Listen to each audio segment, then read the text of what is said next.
Today we're talking about what it truly means to be unbothered and how this one mindset shift allowed me to manifest $500,000, my SP, my specific person. I'm married now.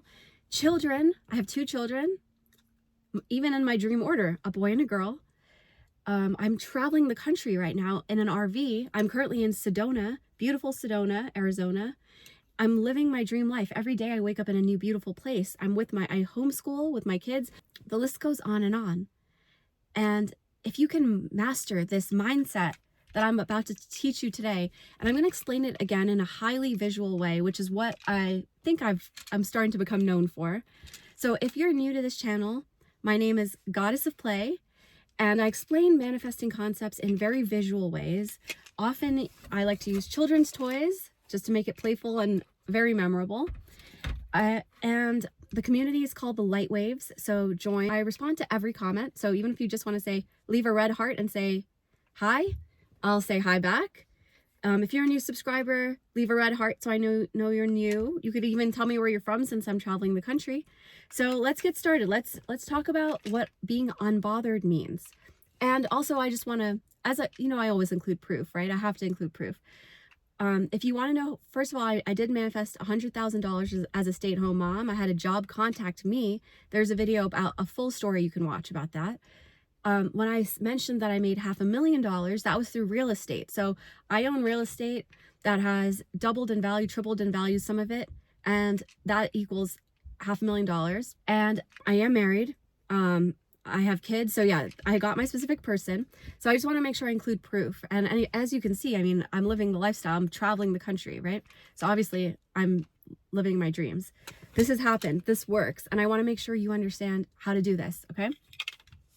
So in order to truly understand what it means to be unbothered, we should, what's the opposite, right? Triggered, right? Triggered. We've all heard the term triggered, but you might not. The way I think of triggered is that you can be triggered in positive ways and you can be triggered in negative ways. So make sure you got that one. Triggered is not just negatively triggered, although in our society, people do seem to think of it like that, right? They're like, oh, I got triggered. Well, you can get triggered in positive ways too. Now let me make this visual for you. Okay. So let's say you were a kid, right? You were a little kid and you came home, and I'll give you a specific example that happened to me. I came home and I brought home a 99 on a test, and I was so excited, right? Or a person was so excited, and they told their parents, hey, look, I got a 99. And then their parent was very strict and had very high expectations. And so they said, where's your 100? Okay. And I'm like, okay, that 99 wasn't good enough. I need 100. So now I have this trigger.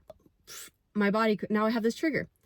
Now, when I'm an adult, I could be in a situation, a normal situation. My roommate tells me I dropped a towel, and I completely freak out and blow up. And why did they tell me that? And I had these horrible negative feelings, or maybe I even yell at them and I act in a disproportionate way. Well, what happened is I have this trigger. When they asked me to pick up the towel, boom, it put up a wall. So it put up a wall between me and source when they press that trigger. So when a person says something now that I find that the person finds critical, or that reminds them of anything in the past, maybe it made them feel not good enough, something that reminds them of that particular incident, the trigger activates a wall that separates the person from source, or it's an illusion that they're separate from source. Okay. And when they have a lot of triggers, now let's say there's a person and a lot of those experiences happened, boom, now they have another trigger. And as you can imagine, there can be people walking around with so many of these triggers, right? They have, through their life, they've accumulated so many of these triggers. And you've seen when you're driving in traffic, boom, person is triggered, they start acting crazy. Now, how do you know when it's a trigger versus just a normal reaction? I can give you an example. I bumped my knee extremely hard on a door, and it got bruised. And I looked at it, and I remember thinking, oh, okay, I hope that's okay. And I had zero emotional reaction to that happening. There was nothing. Like, I looked at it, it was a pure observation. So that is what it's like when you're not triggered. So if somebody, let's say even somebody yelled, right? Things that we all consider triggering. Let's say a man was yelling and cursing at at his girlfriend or a partner, we would all be triggered by that. But chances are maybe we've all heard we've been yelled at when we were kids. These are triggering things because it's stuff that stuff we've experienced. But we need to realize that without these triggers, we wouldn't have that reaction. We would simply observe that situation occurring, and we wouldn't really have much to say. We would just notice it. Okay, just like I noticed my bruise. Okay. Oh, all right, I got a bruise. That's it. There's no emotional reaction there. Now let's talk about the positive triggers. Let's say I'm a little girl and somebody says to me, "Oh my God, aren't you the most beautiful little girl out there?" And then all of a sudden I'm like, that felt so good. It felt so good to be complimented and to be somebody to tell me that I'm beautiful. Now I have a positive trigger. The positive triggers actually look a little bit more like this. So what it means is now I'm going to seek that kind of interaction again to try to get that feeling again. They're in a relationship and their partner says, "Oh, hey, hon, you look so beautiful today." Boom, gate up. That's what happens with the positive triggers. Now source is flowing right to me and I feel so amazing. And I think it's because of the thing the person said. But what's actually happening? I'm not blocking myself off from source. They said that nice thing to me. It lifted the gate and boom, I'm experiencing source. Now let's imagine source is all around us at all times, flowing to us. It is us, right? It is the source of love. It is God. It is love. It's permeating through all things. It's within us. But when we put up these triggers, positive or negative, the positive one, like, "You look so beautiful with that purse." Okay, I want this Chanel purse. I'm going to get my Chanel purse. And when I get it, oh my God, I feel so amazing, right? The purse is making me feel so good. Is it? But it's not the purse. Source is making me feel so good. Myself is making me feel so good. I set the conditions.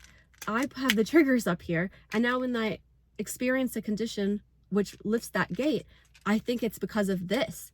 But it's not because of this. It's source. Okay, so when you're with your specific person and your specific person says or does something that makes you feel, let's say they text you or they call you, and you've realized through the years, wow, it feels good when someone gives me attention. Well, they call you and you're like, "Oh my God, they're calling me. I feel so amazing. He's calling me. He's giving me attention." It wasn't because he called you. He doesn't hold the key to that feeling. You hold the key to that feeling. So don't let that thing hold the key to that feeling. And this is the key when it comes to manifesting.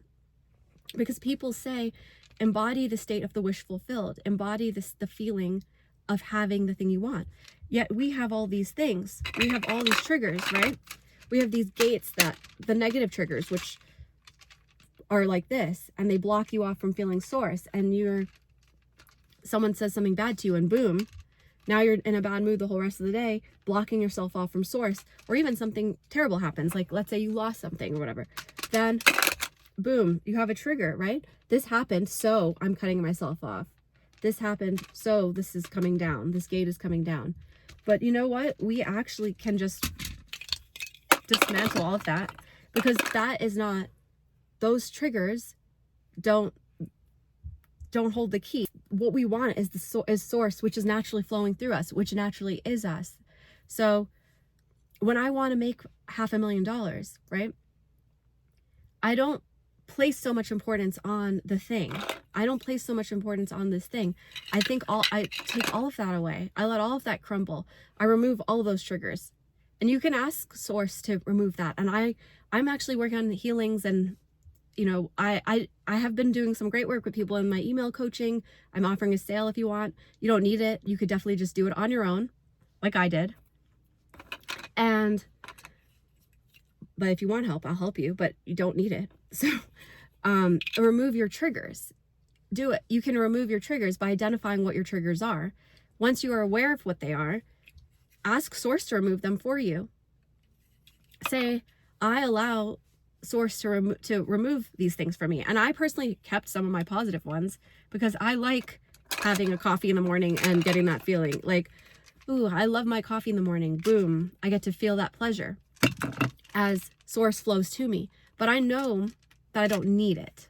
So that's what I'm talking about, where you don't need it. You don't need it. That's what it means when they say release your need for it. It's a desire for it. So the thing that you're wanting, whether it's money, whether it's your specific person, whether it's absolutely anything, your dream body, once you realize that these are triggers, these are just triggers. They make you feel good because you lift up the gate and you let source flow. They make you feel bad because it pressed a sensitive button that put up a gate that blocked you from source. And that's it. At the end of the day, it's not the things. It's not the negative events. It's not the positive events. It's not the thing you're trying to manifest. Manifesting is for fun. Manifesting is for creativity. It's a desire. It's something you want to do. It's something you want to experience for the fun of it, but it's not something you need to feel that way. It's not something you need to have that good feeling, because that good feeling is source. That good feeling is you. And when you connect with that good feeling, and when you start to identify more with that good feeling, that good feeling is your manifestation.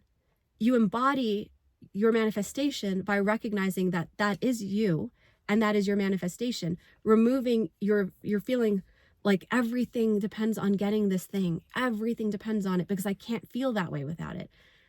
It doesn't work that way. Realize that that is not the key. You are the key. The feelings flow. The feelings are you. The love you want from your specific person, that's your love.